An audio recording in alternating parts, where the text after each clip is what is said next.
Folks, how are we doing today? Pretty well, not bad. It's good to hear. Good to hear. I'm always concerned making sure that you guys are doing well, and hopefully I'm not contributing to too much stress. I want a little bit of stress in your life. I want to contribute a little bit of stress, okay? Because that's what makes you work, but not so much. If this was just one of those things, just like, oh, it's Dr. Barnes' class, yeah, then I'm just not doing my job properly, you know. Maybe be excited for it, but also a little bit trepidatious. Is that fair? Or do you just got, are you all on the no trepidation policy whatsoever? All right, glad to hear it. All right, all right. I've got some things that we need to talk about real quick before we get started. I had my notes pulled up on my tablet. I actually love this tablet. I got an iPad back when I was in the PhD program because we used to have to take really diligent notes on articles like these. So I had these papers, like 50-page long papers, and I had to highlight and take notes. And you can actually go upstairs and see all of my first 2 years of work, which is massive binders of information. I got the iPad thinking this would be great. I can actually keep up with the papers, just like store them electronically and take notes on them electronically and do that. And it was fine, but now I'm too much attached to it. I feel like I rely on it way too much. Like if my iPad disappeared, then I'm not sure how I would actually manage anything because all of my information is there. So do as I say, not as I do, I guess I'd say. Like make sure you have proper controls in place. I am really going off the deep end. Sorry, guys. All right, so let's go ahead and talk real quick about some things that you should be aware of. So first of all, today we're having the Truvis Forum, which I'm sure you received some emails about. This will be at 3:35 p.m. I believe we're proceeding it with the bridge ceremony, which some of you may be participating in, and then we're going to have our roundtable. And 5 professionals of the roundtable that are going to be related are talking about this. So these are generally very, very interesting and unique opportunities and experiences. By the way, this would qualify for your professional interaction if you've not done that already, so something to think about that. But it'll be Violet Hall 1000 during today. And in addition to them giving you information, it'll be a good opportunity for you to Q&A if you have questions about anything that are related to these areas. Now, diverse array of skill sets that are going to be present here. Also, as an incidental benefit, if you are going to be attending, then you get to see something that very few people get to see. You get to see me in a suit, right? I hate suits with every fiber of my being, especially those decorative nooses that they call ties, okay? But I do dress up once a semester whenever we have that. DSP is also trying to get me to dress up for them too, and I'm fighting against the tide. You know, I admire DSP, admire what you all do, except for the suits. Okay, I'm not on board with that. Okay, need to make some revisions on that. But try to minimize the amount of suit wearing that's required every semester. But I will be there today in that. And you may say you're wearing jeans and your shirt, you're wearing normal attire. I was not going to wear it the entire day. You know, my name's not Dr. Eisen. Okay, so I'm not just believing that. I'm going to change before I have to go up. I think I'm actually doing the pictures today, the composite photos today. So it aligned really, really well. So I only have to do it like one day, composite photo and the ceremony. Again, going way too deep. Sorry, guys. I'm rambling today. For those of you who are accounting majors are going to be going an accounting career path, October 30th, they actually have Reuben Brown as having a networking event. This is actually going to be a lot of former Truman alum who will be coming here for the networking opportunity. I actually received a note from a student who graduated a couple of years back, and she'll be there along with some students that were in the graduate program. It's a very, very interesting event. It'll be going on for about a couple hours over wood and nickel. So you can probably count on not only have an opportunity to network and develop ties with people at Reuben Brown, but also probably free food and drinks. I mean, who doesn't like that? So there's some information if you want to refer to that. For those of you not familiar with Reuben Brown, it's a regional public accounting firm. They have offices, I believe, in both St. Louis and Kansas City, so it's something to think about. All right. With that, we are starting our returning back to NetSuite. So hopefully you're already signed into NetSuite. So I want to preface what we're about to be talking about the next few weeks in NetSuite with some explanation. The amount of activity we're going to be doing is going to be relatively minor. I mean, I think this first activity I've made jokes about, like you have to click your mouse button like 3 times to finish the activity. activity is not about the volume of work that we're doing, but we need to actually be able to tie this back to things that we've learned already and understand why it is we're doing things. So the activities themselves are going to be very, very easy, very straightforward. What the challenge is going to be understanding what it is that this is relevant for. Why is this important to what we've been talking about? So today we're going to talk about starting with the purchasing process. Now, we did the revenue process first and we started with followed the purchasing, but we actually need to do purchasing first in this particular context because we need products to sell. So today we're going to talk about how we create a product and then we're going to move through the process. Before we do that, let's just go ahead. Let's assume that we've already got a product and we know what product we're going to sell, but what does the purchasing process entail? This is something we refer back to chapter 6. So remember, that was actually on the exam. You had to develop your activities in your BPMN diagram and specify what it is that you did every step, okay? So what was that started with? Well, basically there was a need that had to be expressed. There had to be a need for some item, whether this could be a departmental request saying, okay, we need copy paper for a copier, or this is actually a goods request that are going to be sold. We need raw materials for production, or we need merchandise that are going to be sold. Whatever it may be, there had to be a need expressed. So what was the process after that? Once that need was expressed, what was generated by the organization? I got a long time. I got a long time to wait, guys. I can just stand up here and just stare at you guys. So it's not a trick question. So what do we got? So the quote, yeah, and assuming we accept the quote, then we generate a purchase order. There we go. See, that was pretty easy. Okay. So purchase order. Okay, we actually make a request from the client. We generate a purchase order, or from our vendor, I should say, or from our supplier. Assuming the supplier wants to do business with us, they're going to do what? I guess way high. Say, how's it going? Say, no, they're going to send us something. Send us invoice at some point. What do they have to send us before they send the invoice, though? The goods. They have to send us the goods that we're ordering. Okay, so we're going to receive the goods from them. The vendor's going to send them to us. We'll receive the goods. Assuming that the goods are all well and fine, and we're happy with the goods we received, we eventually are going to do what? We're going to receive an invoice from the vendor. We already specified that, but then we're going to pay them. Okay, we're going to pay the vendor, and that in a nutshell is our purchasing process.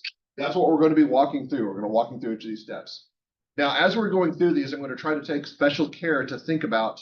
I want to take special care to think about what part of the organization is going to be responsible for each of these steps. As I've mentioned already many times, as we're walking through NetSuite, we're doing all of these ourselves. That's the whole point of having the administrator role, so we can look at every single part of NetSuite. In reality, this would not be performed by one person. That would be a gross violation of segregation of duties if we did that. So we need to think about who and what part of the organization would be responsible for these particular tasks. Okay. So we're going to start out pretty basic. Like I said, we're going to be doing the purchasing process. In order to be able to understand the purchasing process, we need to have inventory. There is some existing inventory on the system itself, but I like to mix things up a little bit. So we're going to go ahead and we're going to add our own inventory item. So the very first thing I want you to do is I want you to highlight lists. We're going to go to accounting, and then we're going to click on items. All right, just click on items. This is going to show you kind of the items that we have listed up here. And some of these are a little bit more straightforward. Some of these can be services. We've got some items down here that look like actual specific inventory items that can be sold. Some of these are a little bit defy description. They look like discounts, which is a little bit weird. We're going to be dealing just with a basic inventory item. We're going to actually create our own inventory item. Now, I want to clarify, I'm about to give you a name of an item because it'll stick in your heads. If you don't like the name of the inventory item, I'm going to give you the name of whatever you want, okay? But I think this is one that I personally enjoy. So let's go ahead and click on New Item. In order to be able to specify an item, we've got all different types of items in here that are listed up there. We want inventory items. So down in the third line down, we want to click on Inventory Item. The new item, inventory item. So we're creating a new item. Who would be responsible for this? Somebody who's responsible, like an employee who's responsible for managing the inventory lines. Remember those UML diagrams we talked about inventory or product management? And we said an employee, there may be 0 employees responsible for managing inventory line and multiple employees responsible for managing inventory line. This would be one of those employees who's actually got operations of certain product lines. So whatever this product line that we're about to create is, we'd have an employee that was going to create this new inventory item in their system for us. That's the role that we're currently playing. All right, so let's go ahead and make one quick change. This is a really important one, by the way, because this will actually set up your inventory or the inventory setup in your display. So down here at form, you'll notice this is inventory, and that's probably fine. We could probably use that. I want to actually change this. I want to go to standard inventory part form. And I want you to make a note of this every time that we make these changes, because these will change the display, and we're going to be doing a lot of them. All right. And you may ask, what's the point? Honestly, I can't tell you what the specific difference is between going through inventory and standard inventory part form, but I can tell you that based on the template that we use, it will actually ask for different pieces of information. And so I want to organize the information using this particular form. So we're going to click on standard inventory part form, and you will notice that it actually does change our display somewhat. Okay, this is basically an example of a template that all these documents have that are created in NetSuite. And the template that we use will depend on what display is set up. We're actually going to have a few that are going to be defaults. We'll have default templates that we won't have to make changes from. We'll have a few that we will have to make specific changes. And then we're actually going to set some defaults a little bit later on when we get a bit further on in NetSuite. But the identifying the form is going to be really important, because you will need to actually have the same form as the one I'm using to be able to perform the task that I'm about to tell you. All right. So for item name or number, you can kind of see, I'm going to click on here and it'll pop up the item that I always use. I love AIS textbook. Okay. Again, if you don't really like that name, if you're just kind of like, I can't admit that I love AIS, that's just not possible. That's fine. I would prefer that you don't say I hate AIS textbook. That would just, that would kind of defeat the purpose. But you can kind of name it something else, like your textbook, like AIS textbook, which is really boring. Okay. It's really boring. All right. Also, let's go ahead and add that same name down here with the display name and code.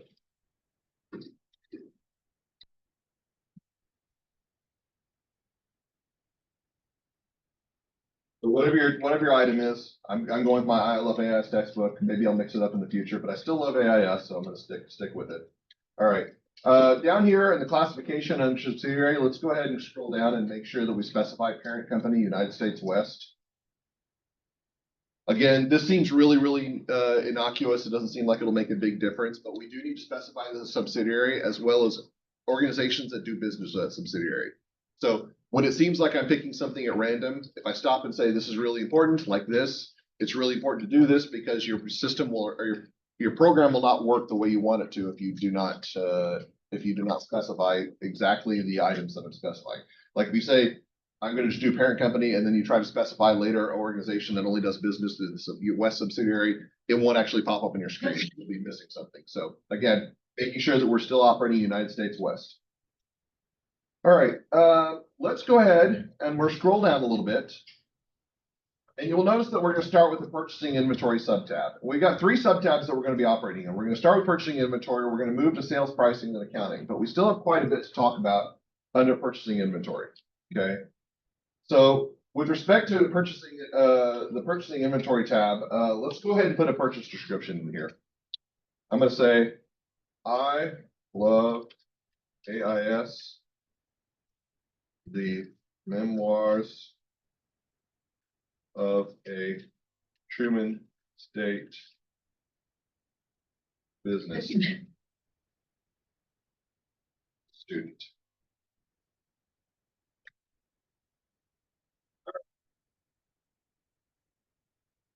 So some purchase description.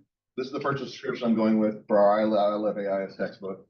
Somebody who took my class and I had a profound impact on them. They said, I am going to write my own AIS textbook about this with everything that Dr. Barnes told me.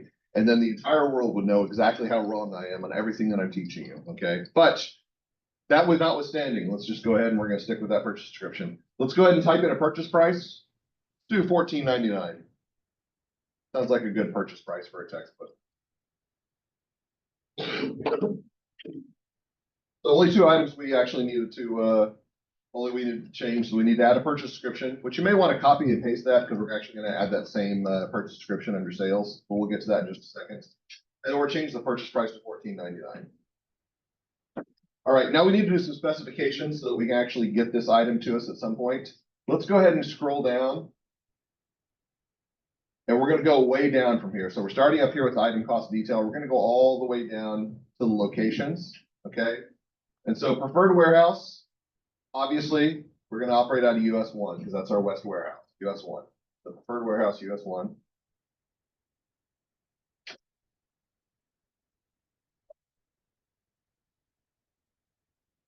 So this is under warehouse, the warehouse subtab. You will notice there's a couple other subtabs down here. There's VIN numbers and vendors. Once you've selected US 1, let's go ahead and click on vendors.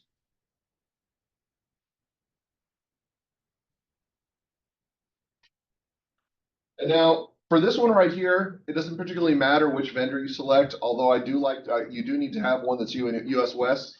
The one that I've selected that I think is a good pick is going to be Planning Partners LLC.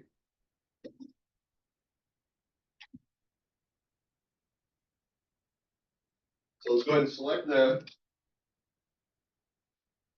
And you'll notice their subsidiary US West, which is really important because we only operate with the ones that operate in a subsidiary. Over here on preferred, click over on preferred, and then a checkbox should pop up. Go ahead and add a check to that checkbox.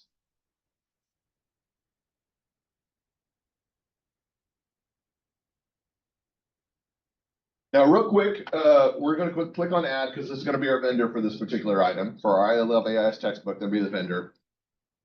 We're about to scroll back up and we're going to make some changes to some stuff above. One of the things to note here is that that NetSuite does operate semi-sequentially, which it does require some information to be input before other information can be put in. The reason that we scrolled all the way down and did this vendor analysis and put this in is that about what we're about to make changes to we would not be able to make changes if we did not do this item, if we did not include this information first. Okay. So we're about to make changes to sales and pricing, and we cannot actually change sales and pricing if we don't know who the vendor is. Basically, that's kind of what we're trying to get at here. So let's go ahead and scroll all the way back up, okay? So I told you we were going to be doing all three of these tabs here. We're going to move on to sales pricing. And for sales description, if we copied that description that you put in, go ahead and just paste that in now. If you didn't copy it, you can go ahead and copy it now, or you can just type it in, whichever you prefer.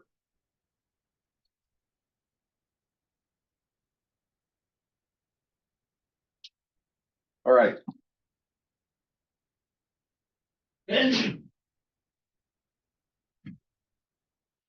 All right, so moving down, we're going to make an entry right here. So this is going to be under our US dollar tab all the way down to the bottom.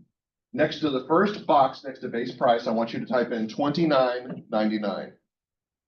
So we buy our textbook at $14.99. We sell it at $29.99. So a 50% markup, not bad, okay? Not bad, okay? Or 100% depending on which number you start with. Once we do that, once we enter that number, we're going to notice that there's a couple of items that pop up. So we've got this corporate rater item, which basically says that if we got other companies that are trying to buy from us to take over the market, we actually upgrade the price or increase the price by 35%. But if it's not for profit customer, like a university's buying them, trying to buy at a discount, then there's actually a discount here. These discounts won't come up, but it's just kind of interesting to note that when we put this in as a base price, we actually have some already established discounts or some established markups that are already put in. All right, that's all we had to do. So we had to enter sales description, we had to enter a price, so hopefully you got those there. Now let's move over to accounting. Now this setup's actually pretty important because the transactions are going to be dependent on what we have set up in the accounts. Remember back when you first learned transactions in your 221 and 220 and 221 classes, you did the journal entries manually. We did some transactions manually as well in NetSuite to start out with. We're past that now. Now we're setting up the accounts so that whenever we do walk through the transaction process, the journal entries will actually be created automatically. But in order to do that, we have to specify what accounts are these going to. So we do need to specify a few. We're not going to change any of these accounts over here, but we are going to change our cost, or actually put in a cost of goods sold account and an asset account. So for cost of goods sold, I just want you to type in 5010, 5010. We're just going to do the general cost of sales account. You will notice that it defaults to use cost of goods sold account for the intercompany cost of goods sold account, which is fine. We're not going to make that change. Now for asset, let's go ahead and type in 1,200 for inventories.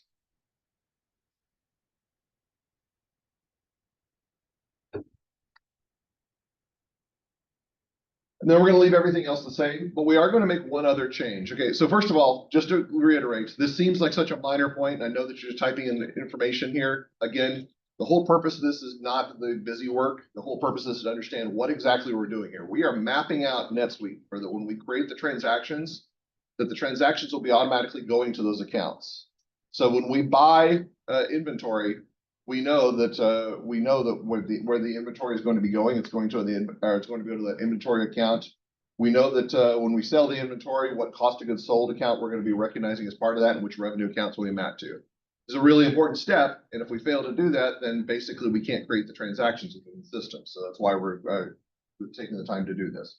We are going to make one other item, and I'm going to disclaim this right now. This is not a traditional step. We're doing this for simplification purposes only.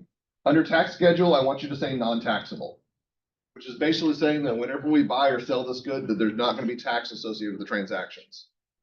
Do not do this in reality, okay? That's a very good way to get in a lot of trouble with the government, okay, to make your transactions all non-taxable, all right? But since we're not doing real transactions, we're not going to deal with the effects of tax effects. If you want to go talk to Dr. Caden and say, Dr. Barnes is teaching us how to operate without tax, I mean, she can write that up in my evaluation, and you guys can talk about that. But again, I'm disclaiming here, this is a simplifying step. This is not a step that we would use in reality because we don't want to deal with the effects of taxes. We already have enough to talk about. All right, so we've created our item, and our item is basically going to be set for purchase, and then subsequently when we sell it later on. So our next step is to actually purchase the item, and we're going to be purchasing without tax, which I said is not a good idea, but that's what we're going to be doing for the time being. So scroll all the way to the bottom. If you've got everything done that I told you to do, go ahead and click on save.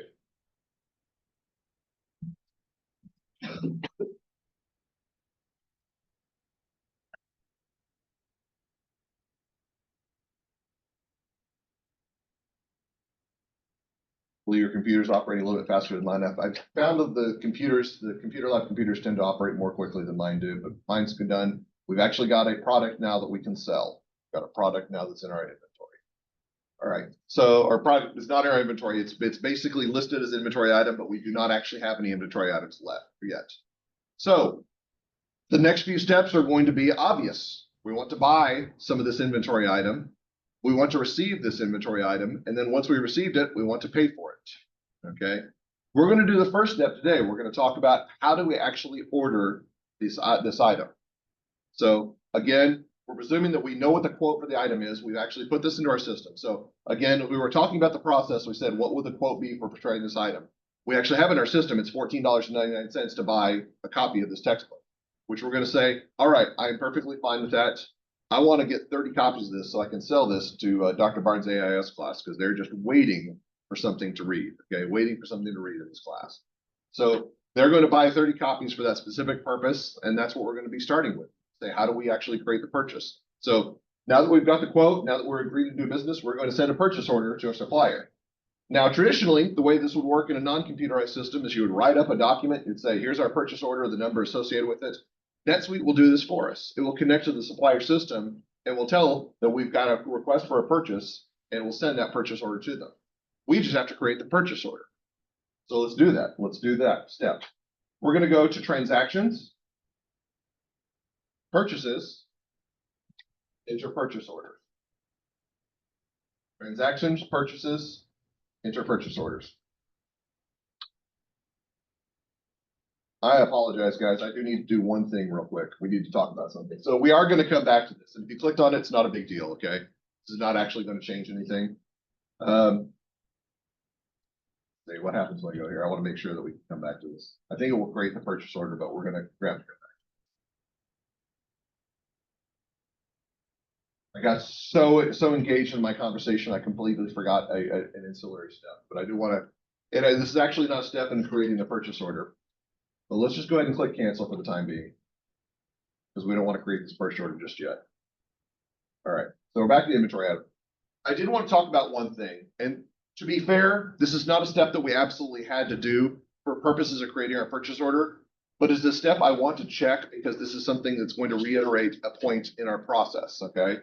Let's go ahead, let's go to Setup, Accounting, and then down at the bottom, scroll to Accounting Preferences and click on Accounting Preferences.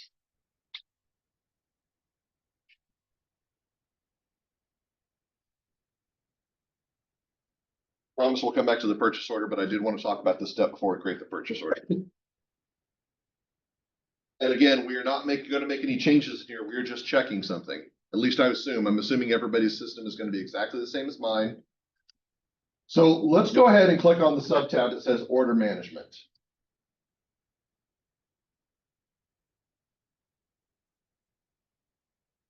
And what I'd like for you to do is I'd like you to scroll down to where it says Receiving.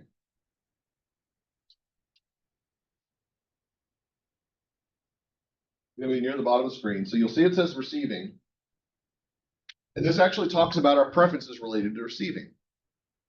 Now, an interesting quirk is that in earlier versions of NetSuite that I used to operate with in other classes, there was this box check that says bill in advance of receipt. And you'll notice this is not checked. I do not want you to check this. Whatever you do, do not check this box, okay?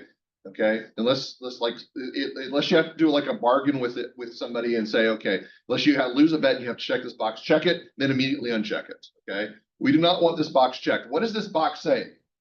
It's telling the vendor. It says once you receive once you receive the purchase order, you are authorized to send us an invoice for it. Does that sound like something we'd want with our organization? To have our vendors being allowed to send invoices to us before they've actually sent items? That's a terrible idea. That is a terrible idea, because then you have vendors who basically send you invoices without actually performing any work. This is a check to make sure that we will not actually send out an invoice until goods are received, or will not send out a request for invoice, I should say. The vendor is not allowed to send an invoice to us until they've actually sent us goods, which is a nice protocol. It's a nice check, okay? We want to make sure that before we actually start receiving invoices from the vendor, that we've actually received the goods. Now, this is the reason I bring this up is we're not actually making a change here, but I would like to verify that this is not checked. And this is kind of a control check to make sure that we've got a control here to determine that the vendor will not send us an invoice before goods have been received. All right, with that, I just wasted 3 minutes of your life talking about this particular concept, but it's a really important one. We're going to actually see this again in revenues. We're going to check and make sure that something is properly set up. And the reason I bring this up is even though we're not making the change now, this used to be something that we had to manipulate in previous versions of NetSuite. All right, let's go to transactions, purchases, and purchase orders, like I just said.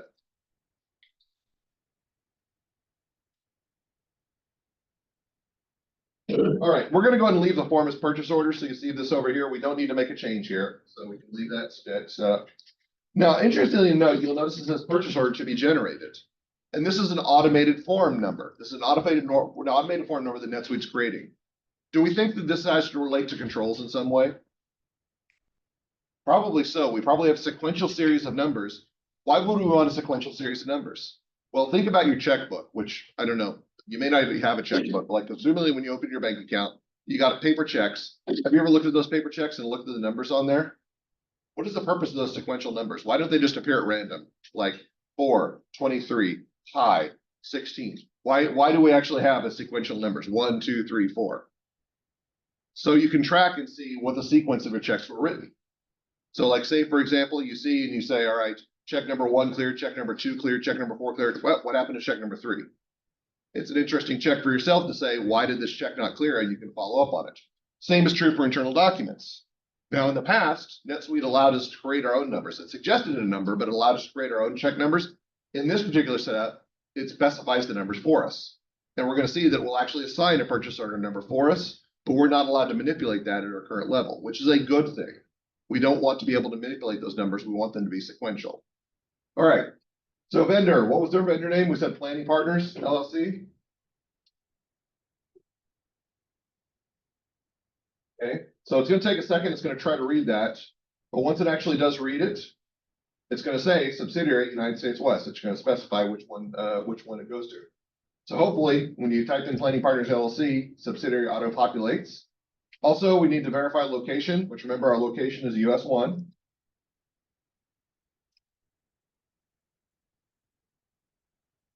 Currency and our exchange rate will auto-populate, so we don't need to make any changes there. So we're in good shape, okay? But let's go ahead and make one other additional item to check here. So received by. This is the date that we hope to receive the goods by. So what I would like for you to do is I'd like you to look at today's date, 10/16.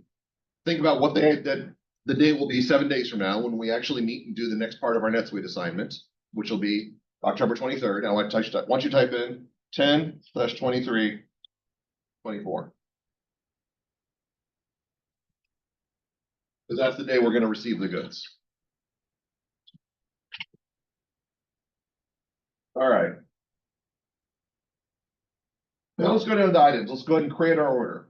Now, you will notice it defaults onto expense item. And if you try to operate here up on expense items, basically this is saying we're going to pay for services. We're actually ordering services and we're going to pay for services here. We are not actually ordering services in this transaction. We are ordering goods. So instead, we need to click on this sub tab called items so we can actually order our goods. And let's just go ahead and type in our good. It's going to be I love, and it's going to say I love AIS textbook, and we can specify that in. And it will give us our description, it will give us our rate. The only thing that we need to change is we need to change quantity, which we're going to order 30 of them. There's roughly 30 students in the class. Once we've done that, you should notice that we have the name of the text or the name of the item, the description that we put in. We've got our rate, which is our purchase price. We've got our quantity at 30. The amount should be quantity times rate. Okay, check that. Once all that's done, then we're just going to click add.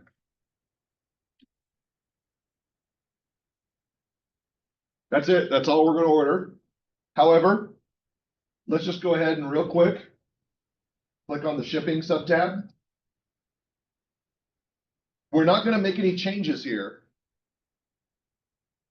but we are just going to make sure that our information is correct. And remember, this was the address that we created way back several weeks ago for our shipping. So the warehouse manager, 202 Otero Avenue in San Francisco. So just make sure that's correct. All right. Once you've done that, let's go ahead and click on billing. And I love this address, Wiffle Ball Drive. I often wonder if there's a Wiffle Ball Drive in the actual United States, and it would not surprise me if some place is named that. I'm assuming this is not a real place. On terms, I want to change this over to 110 net 30.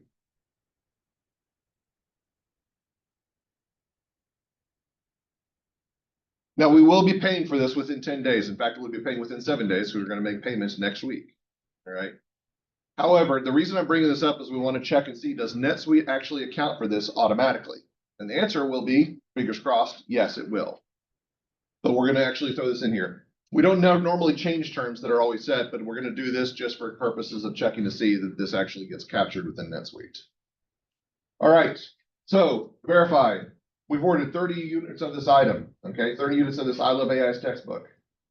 We've changed our billing terms to 110 net 30 just because we want to see what happens. And our shipping should be going to our warehouse manager. If you've got all that down, I want you to go ahead and click on save.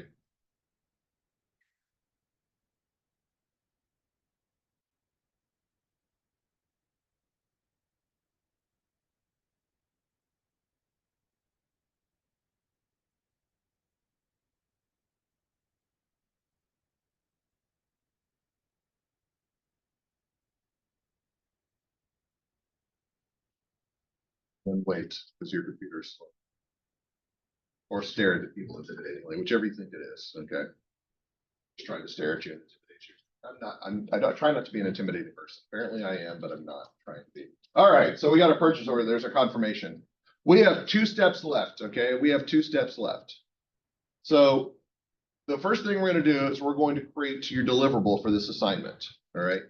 Now, this is really important. If you want to ignore anything else I say, you can come catch me in the video. But if you ignore this part and deliver this part incorrectly, you will receive 0 for this particular activity, okay? So please make sure that you pay very close attention to what I'm about to tell you. What we're going to do is we're going to create a printout of this purchase order. And so you will notice there's a printer icon that when you hover over it, it says print and print GL impact. We're going to select print. And presumably this is going to pick up a copy of our purchase order, which if you remove the American flag, it should be blank. If you left the American flag on there, it's going to look gaudy, really, really gaudy. It's going to take over the entire invoice and it's very, very difficult to read. Now, there are a few other things to note. We did not actually change our purchase order handling company. So it's probably going to say Sweet Success Financial Company, not your company name. And that's fine. Okay. That is fine. But we do want to make sure that the vendor information we looked at before and the shipping information are correct. Okay. So we should also have a purchase order number of 118. If your number is a little bit different, that's fine. It should be sequential, but we may have canceled out. When they had to cancel out, may have actually registered one. But presumably it's purchase order 118, should have today's date and all the information that we just entered. Okay. So checking that's the first step. The second step is I want you to click on this print icon. Okay. There are two icons up here. This is the download. This is the print. If you look at this file, this is called nlsprintform.nl. NL is the default download file for NetSuite. We cannot read that either on Brightspace or if we download it from Brightspace, we can't open it. Okay. So if you submit just this document, if you click on download and happily just say, all right, I'm going to download an uplist form. Okay. This is where I'm saying that you'll get 0 because I can't verify your activity. And I'm not going to bother to say, hey, can you redo this? Because I'm telling you right now, do it correctly. All right. Instead, what you will need to do, and this is the case for every single one of these documents that we're going to print out over the next 4 weeks. Okay. We're going to click print. And then destination, I want you to select Microsoft Print to PDF. And basically what this will do is this will create a PDF copy of this document. So once you click on print, you can actually say where you're going to save it. I'm just going to say, I'm going to save it to documents. I'm going to say NS or EO example. I'm doing example. You can name it whatever you want. You can say purchase order still deliverable or whatever it wants to be. But I'm just going to save that. And now if I go to my documents, I have a PDF copy of this particular file. Okay. This is what you have to submit for your Brightspace query or for your Brightspace assignment for today. So if you go to Brightspace, we've got an assignment due actually technically Friday because I do give you a couple days to finish it if you don't finish it in class. But most of you should be able to take this PDF, upload that, and be done with the assignment for today. But you do need to upload this. Again, just to reiterate, it does need to be in PDF form. If you deliver it in .nl form, you will not receive credit for today's assignment. So I'm going to tell my grader, skip it, put a 0. Okay. I know that sounds extreme, but I've said it like 15 times. So yeah, I'm making sure that we're on the terms here. All right. So if you made a copy of that and you're working on that in Brightspace, great. Okay, that's your deliverable. We do want to do one other thing. I want to make sure that we're in context with where we're going to be moving from here. Okay. So we've created our purchase order in NetSuite. You should have confirmation. It should have list of the purchase order 118. Once we start moving forward, we're going to be working through a sequential step. Now, what did we say the next step is in the purchasing process? Once the purchase order has been delivered to the vendor, what are they going to do? Send us the goods, okay? So you will notice that there's a button here. Don't click on this button, please, that says receive. This links us to the very next step in the process. Once we're actually at the purchase order, we can receive the goods. Now, when did I say we're going to receive the goods? Next week. So we probably want to come back to this document and click on receive. But we're going to close NetSuite. I'm not going to allow you to leave NetSuite open on your computer for the full week and just come back to where it was. So how do we get back here? Well, let's go ahead and click on home. There's multiple ways, by the way, but I'm going to show you the easy shortcut. Remember I told you to put recent records over here on the left, upper left up here? This recent record we just created is purchase order 118. If we click on that purchase order, it takes us right back to where we're starting, okay? This will be our starting point for next week when we move on to the receiving step.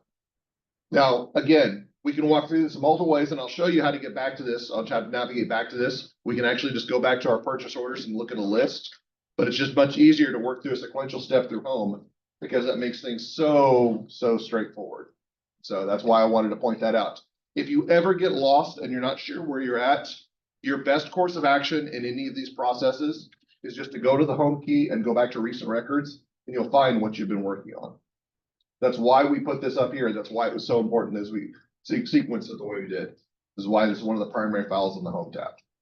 All right. Please upload your file to Brightspace for your deliverable. Once you've done that, you are done with class. Have a wonderful day. I'll see you on Friday for homework. And Excel.